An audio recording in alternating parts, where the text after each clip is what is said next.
মানুষের সমাহার।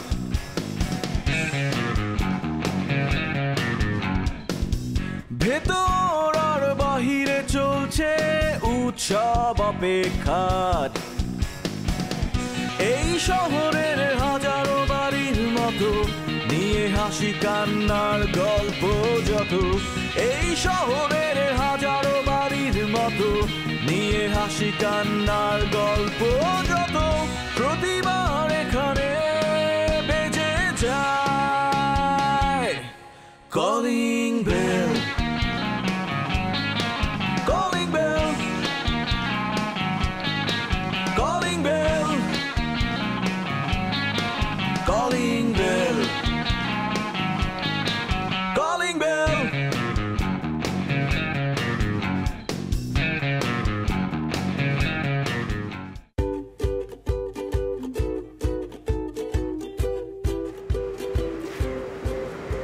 আফসার ভাই, আপনাকে খুব চিন্তিত মনে হচ্ছে আজকে।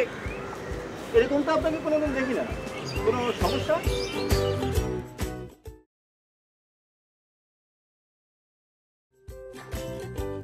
দীপক বাবু, হ্যাঁ, ঠিকই বলেছেন। আসলে আমি একটা বিষয় নিয়ে খুবই চিন্তিত। চিন্তিত? কি নিয়ে চিন্তিত? বস্তুতপক্ষে আমি জাতির ভবিষ্যৎ নিয়ে উদ্বিগ্ন। জাতির ভবিষ্যৎ নিয়ে চিন্তিত কেন? কি সমস্যা? এই যে কিছুদিন আগে পরীক্ষার ফলাফল প্রকাশ হলো। হ্যাঁ, ওই তো এইচএসসি। হ্যাঁ, এইচএসসি। এই ফলে আমরা কি দেখলাম? 90% ওপরে পাশ করে বেরিয়েছে। হ্যাঁ, মোর দ্যান 80%। তো এটা খুশি না? এই golden A plus, A plus, আমি তো খুশি। আপনি খুশি না? নিশ্চয়ই। আপনার মতো খুশি হতে পারলে আমি সবচেয়ে বেশি খুশি হতাম, কিন্তু খুশি হতে পারলাম না বলে আমি দুঃখিত। কেন? কি কারণ কারণে? এই পাশ করা ছাত্রছাত্রীরা ঢাকা ইউনিভার্সিটি ভর্তি পরীক্ষায় মাত্র 14 জন ইংরেজিতে পাশ করেছে। তারপর সহস্রাধিক জিপিএ পাওয়া ছাত্র ইউনিভার্সিটির ভর্তি পরীক্ষায় টেকেনি। তাহলে বাবা, এত লেখাপড়া, এত রেজাল্ট, এগুলোর কোনো মানে আছে বলে? হ্যাঁ, তা বলতে পারেন। তা তারপর ধরুন যে নবম দশম শ্রেণীতে যারা অধ্যয়ন করছে তাদের আপনি দেখুন, তাদের সিলেবাস দেখলে দেখবেন যে নবম শ্রেণীতে যেই ছেলেটি পড়ছে ওকে বস্তুতপক্ষে 2 বছরের সিলেবাস 1 বছরে পড়তে হচ্ছে। ওই ছেলেটি যখন ক্লাস 10-এ উঠে যাচ্ছে তখন কিন্তু তার খুব সামান্যই বাকি থাকে সিলেবাসের, অর্থাৎ পুরো 10 জুড়ে তার কিন্তু লেখাপড়ার চাপটা কমে আসছে। এই চাপের অসামঞ্জস্যতা ওর তো শিক্ষা গ্রহণের ক্ষেত্রে প্রধান অন্তরায়। আমাদের সময় ছিল নাম্বার সিস্টেম, অর্থাৎ কেউ যদি 99 মার্কস পেয়ে থাকতো সে জানতো সে 99 পেয়েছে, কেউ যদি 80 নাম্বার পেয়ে থাকতো সেও জানতো সে 80 পেয়েছে, কেউ যদি 1 মার্ক কম লেটার মার্কের চেয়ে 79 পেত সেও জানতো যে 1 মার্কের জন্য তার লেটার মার্কটা ছুটে গিয়েছে। অথচ এখন গড় পড়তা সবাই 80 থেকে 100 হলেই এ প্লাস। এটার আমি কোনো জাস্টিফিকেশন দেখি না। তারপর মনে করেন যে আমাদের সময় কি ছিল, মেধা যাচাইয়ের একটা সুবর্ণ সুযোগ ছিল, অর্থাৎ প্রথম থেকে 20তম স্থান পর্যন্ত নির্ধারণ করা হতো। সারা দেশব্যাপী শীর্ষ 20 জন ছাত্রকে সম্মাননা জানানো হতো। এটার একটা প্রয়োজন ছিল, তাগিদ ছিল ভালো করার। কিন্তু এখন তো কেউ কোনো স্থান নির্ধারণের জন্য পরীক্ষা নামছে না, সবাই নামছে 80 থেকে 100, অর্থাৎ এ প্লাস পেলেই সই। এটা কোনো সিস্টেম হলো না। কেন? এ তো আমি ভালো দেখি, সবাই ভালো রেজাল্ট করছে। আপনি এত খুশি না? ভালো রেজাল্ট করছে, হ্যাঁ, কিন্তু ওই ইউনিভার্সিটিতে ভর্তি হতে গিয়ে ইংরেজিতে 14, টিকছেই না ইউনিভার্সিটিতে, অথচ গোল্ডেন জিপিএ পেয়ে বসে আছে। সেই লেখাপড়ার কোনো দাম নেই। বরং আমি মনে করি আমাদের এই শিক্ষা ব্যবস্থাটাকে কর্মমুখী করতে হবে। কর্মমুখী শিক্ষা ব্যবস্থায় আমরা যতদিন পর্যন্ত না উত্তরণ করতে পারবো ততদিন বস্তুতপক্ষে এদেশের শিক্ষায় কোনো লাভ হবে বলে আমি বিশ্বাস করি। কি বললেন? মানে কর্মমুখী মানে কি বোঝাতে চাচ্ছেন? আপনি দেখুন যে আমাদের সরকারি নিয়োগ পদ্ধতিটা কেমন। আপনাকে গ্র্যাজুয়েশন কমপ্লিট করার পরে বিসিএস পরীক্ষায় বসতে হবে, তারপরে নির্ধারণ হবে যে আপনি কোন সার্ভিসের জন্য উপযোগী। তো সেই পরীক্ষায় কারা পার্টিসিপেট করে? আপনি দেখবেন যে বুয়েট থেকে ইঞ্জিনিয়ারিং পাশ করে একজন বিসিএস পরীক্ষা দিয়ে এয়ারপোর্টে কাস্টমস ইন্সপেক্টর। আবার দেখবেন যে ঢাকা মেডিকেল কলেজ থেকে ডাক্তারি পাশ করে বিসিএস পরীক্ষার কল্যাণে সে হচ্ছে পুলিশ অফিসার। এর তো কোনো দরকার নেই বাবা। তাহলে তুমি কেন এতগুলো বছর একটা সিট নষ্ট করে তুমি ডাক্তারি পড়েছো? ওখানে তো আরেকজন পড়তে পারতো। এই জন্য আমি মনে করি যে এই বিসিএস পরীক্ষাটাই শুরু হওয়া উচিত উচ্চ মাধ্যমিক পাশ করার পরে। উচ্চ মাধ্যমিক পরীক্ষা দিয়ে একজন বিসিএস পরীক্ষায় বসবে, সরকার নির্ধারণ করবে কাকে কোন পদে বসাবে, সেই অনুযায়ী তার শিক্ষা ব্যবস্থা দাঁড়াবে। অর্থাৎ কাউকে যদি সরকার মনে করে যে ওকে ইঞ্জিনিয়ারিং সেকশনে দেবে, তাকে সে বুয়েটে পাঠিয়ে দেবে। কাউকে যদি মনে করে তাকে সিভিল সার্জন বানাবে, তাকে সে ঢাকা মেডিকেল বা অন্যান্য মেডিকেলে পাঠাবে। কাউকে যদি মনে করে যে কাস্টমসে বা ট্যাক্সেশনে কাজ করবে, তাহলে তাকে কমার্স ফ্যাকাল্টিতে পাঠিয়ে দেবে। তাহলে দেখবেন যেমন শিক্ষা তেমন কর্মটা আমরা আদায় করতে পারব।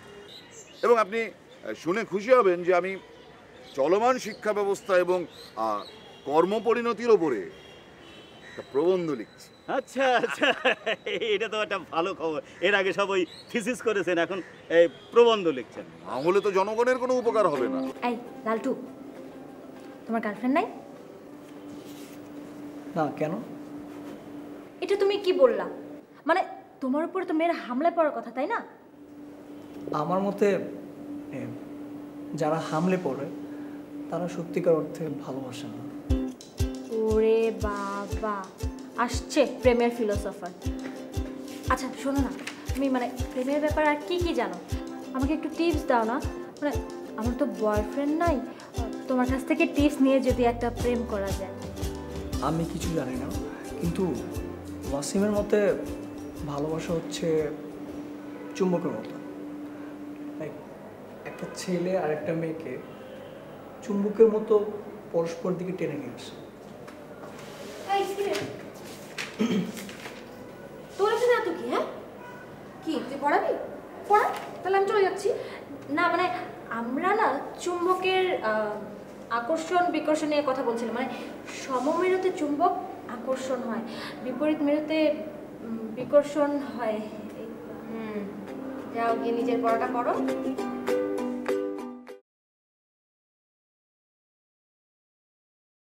আচ্ছা নীল, তোমাকে যে হোমওয়ার্ক দিয়েছিলাম বাসায় দিয়ে করতে, ওটা নিয়ে এসছো? হ্যাঁ ম্যাম।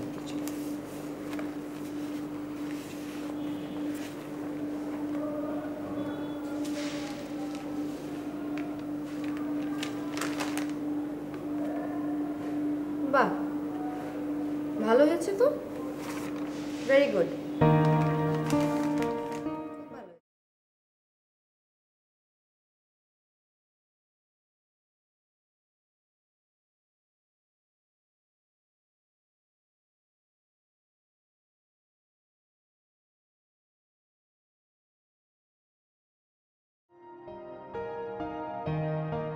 কি ব্যাপার, তুমি এখানে এখানে দাঁড়ায় আছো কেন?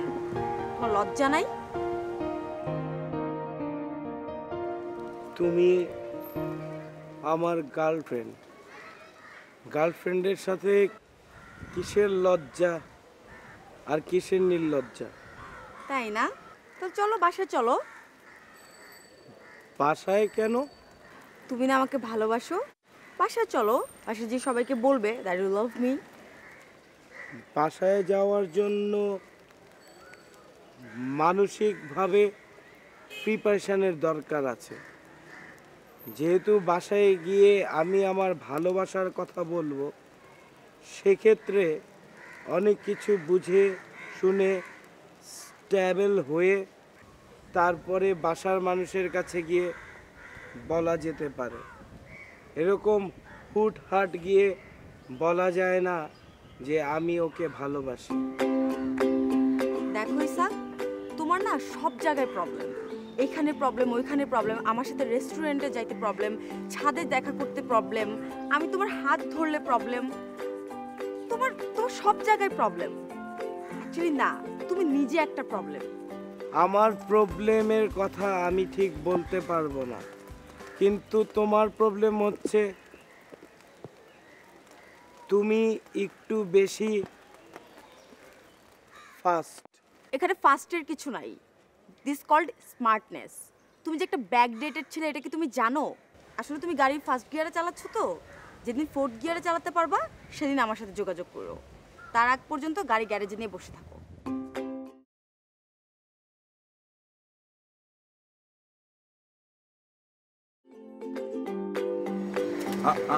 ইলিয়াস কাঞ্চন, তুমি গাছের ডাল ভাঙছো কেন? আমি দেখছি ঠিক আছে কিনা দেখছি, মনে হচ্ছে একটু মরে মরে গেছে। তোমার তো এখন এটা দেখার কথা না। তোমাকে আমি বলেছিলাম যে আমার বাগানে গোলাপ গাছে কতগুলো গোলাপ ফুটেছে, কতগুলো গোলাপ ফোটার অপেক্ষায়, আর কতগুলো কলি আছে, সেই তথ্যটা তুমি আমাকে দেবে। করেছি, লেট মি চেক।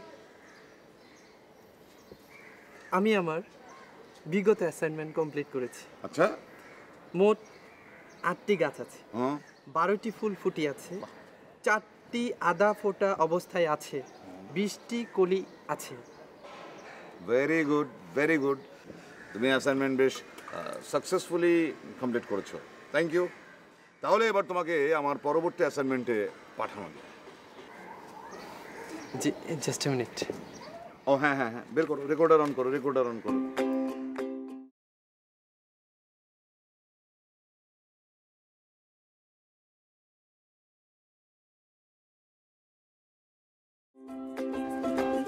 বলবো? জি। হ্যাঁ, তোমার কাজ হচ্ছে যে আজকে আমাদের এই এলাকায় কতগুলো বাড়ি আছে, সবগুলো বাড়ির যেই সীমানা নির্ধারণী দেয়াল অর্থাৎ বাউন্ডারি দেয়াল আছে, সেগুলোর একটা উপাত্ত সংগ্রহ করে নিয়ে আসবে। আর শুধু সেই উপাত্ত আনলেই হবে না, তোমাকে বের করে দেখতে হবে যে কতগুলো দেয়াল অবিকৃত আছে, অর্থাৎ একদম রং টং সব ঠিকঠাক মতো আছে সেটা, এবং পাশাপাশি কতগুলো দেয়ালে পোস্টার, চিকা, ময়লা, পানের পিক, বিজ্ঞপ্তি এগুলো সাঁটানো আছে, সেগুলো দেখতে। কিছু কিছু ছোট ছোট বাড়ি আছে যেগুলো টিন দিয়ে তৈরি করা এবং বাউন্ডারিটাও টিন দিয়ে। এই পরিসংখ্যানটা কি নিয়ে আসবো? অবশ্যই নিয়ে আসবে। তোমাকে তো আমি বলেছি যে সীমানা নির্ধারণী দেয়াল বলতে যা বোঝো সেগুলোই তোমাকে লিপিবদ্ধ করতে হবে। এর মধ্যে টিনের যদি দেয়াল থাকে সেটা, আবার কাঠের দেয়াল থাকলে সেটার উপরও তোমার তথ্য সংগ্রহ করতে হবে। কিছু কিছু কাপড়ের পোস্টার একটা গাছের সাথে আরেকটা গাছের, একটা গাছের সাথে আরেকটা গাছের ঝুলানো আছে, এগুলোও কি নিয়ে আসবো? হ্যাঁ, তুমি যাই করো না কেন তুমি একটু তাড়াতাড়ি করতে হবে। আর শোনো, তোমার কিন্তু আরেকটা কাজ করতে হবে। এই যে আমাদের এই মহল্লায় যতগুলো গাছ আছে, এই গাছগুলোর একটা সংখ্যা তোমার তুলে নিয়ে আসতে হবে, এবং অবশ্যই এই গাছগুলোর মধ্যে অবিকৃত গাছ কতগুলো, ক্ষতবিক্ষত বিকৃত হয়ে গেছে যেগুলো, মানে এই যে এই পোস্টার, তারপর মনে করো যে ওই টিনের সাইনবোর্ড, টুলেট এগুলো লাগানো আছে যে গাছগুলোতে, সেগুলোর একটা উপাত্ত সংগ্রহ করতে হবে। এবং সর্বোপরি কতগুলো প্রাচীন গাছ আছে আর কতগুলো অর্বাচীন গাছ আছে, সেগুলোর একটা উপাত্ত তুমি আমাকে বিকেলের মধ্যেই দেবে। আমি কি আমার এই নতুন অ্যাসাইনমেন্ট এখন থেকে শুরু করব? এটা বন্ধ করো। তুমি কি লাঞ্চ করেছো? আমার খিদা নেই, মনে হয় করেছি। তাহলে তোমার আর দেরি করার দরকার নেই, তুমি এক্ষুনি বেরিয়ে পড়ো, দ্রুত কাজটা শেষ করে সূর্য ডোবার আগেই তুমি আমাকে তথ্যটা দেবে। Just minute. সূর্য ডোবার আগে? আমি এখনই যাচ্ছি। তাদের তাদের তাদের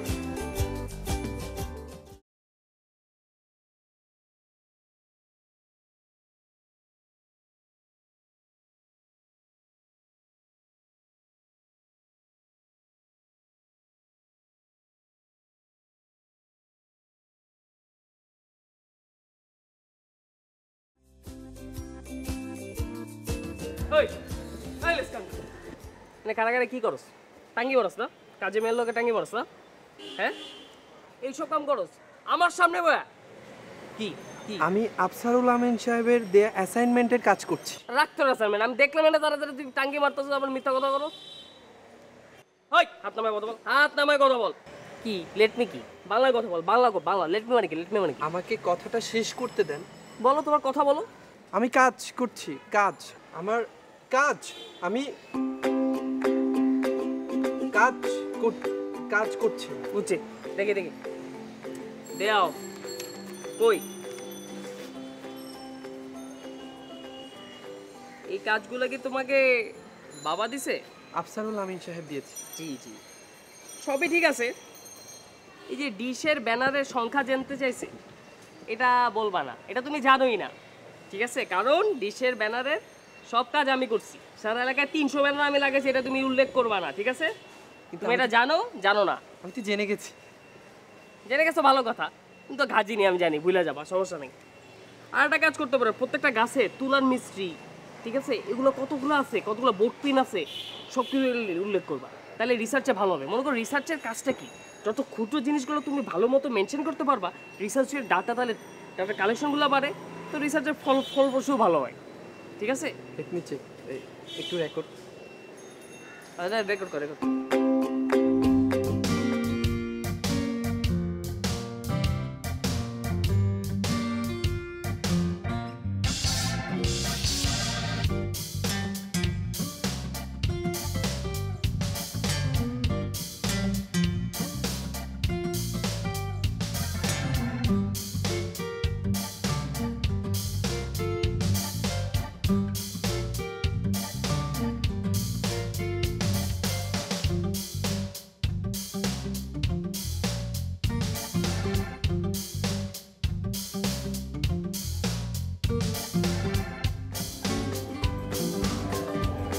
হাই,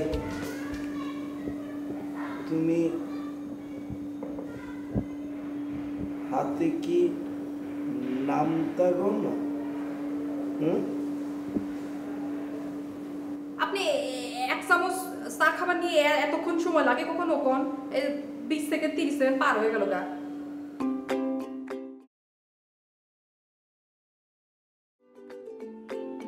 তুমি কি আমার সাথে ফাজলামি করো? আই মে, শোনো, আমি কিন্তু ফাজিল ছেলে মেয়ে একদম পছন্দ করি না। আমি তো ফাজিল না বড় ভাইয়া, আমি হলাম কি যখন সবাকে আমি দেখি বুঝছেন তখন আমি কই আসসালামু আলাইকুম, আমি আমাকে যাই যা কথা কই সব এক কান্দে ঢুকাই এক কান্দে বের করে দিই বুঝছেন। আমি তো বদ্ধ মেয়ে বুঝছেন, আমি কোনো ফাজিল টাজিল না। তোমাকে যদি কেউ বকা দেয় তখন মন খারাপ হয় না, নাকি তখনও তুমি হাসো? তখনও হাসি বড় ভাইয়া, এক কান দিয়ে কথা ঢুকাই আরেক কান দিয়ে বের করে দিই বুঝছেন। আপনিও আমার মতো এটা করবেন, এক কান দিয়ে শুনবেন আরেক কান দিয়ে বের করে দিবেন, তাহলে দেখবেন আপনার মন একেবারে ফ্রেশ, আপনার একেবারে মন টন কিছু খারাপ হবে না। আমার তো কথা শোনা ছাড়াই মন খারাপ থাকে, সব সময় সব বিপদ আমার সাথে ঘটে। আমি খুব মন খারাপ করে যখন থাকি তখন নদীর পাড়ে চলে যাই। আমি, পানি আর বাতাস, এই তিনটা জিনিস নিয়ে থাকতে থাকতে মন ভালো হয়ে যায়। তোমার মন খারাপ হলে ভালো করার রহস্যটা কি? খাবার, আমাকে যদি 4 বেলা খাবার দেন তাহলে আমি একেবারে ঠিকঠাক, আর যদি খালি যদি খিদা লাগলে যদি আমি খাবার না পাই তাহলে মনে করেন যে আমার কি মানে ক্যাঙ্কাজানি লাগে বুঝছেন। শোনেন বড় ভাইয়া, আপনার কি খিদা লাগছে, বেশি বেশি করে খেলে মনে করেন যে মন টন ফ্রেশ, ফ্রিজের মধ্যে টাটকা মিষ্টি আছে, 2টা মিষ্টি নিয়ে এসে দিই, গপাত করে খাবেন, মন টন একেবারে ফ্রেশ। বসেন 2টা মিষ্টি আনি।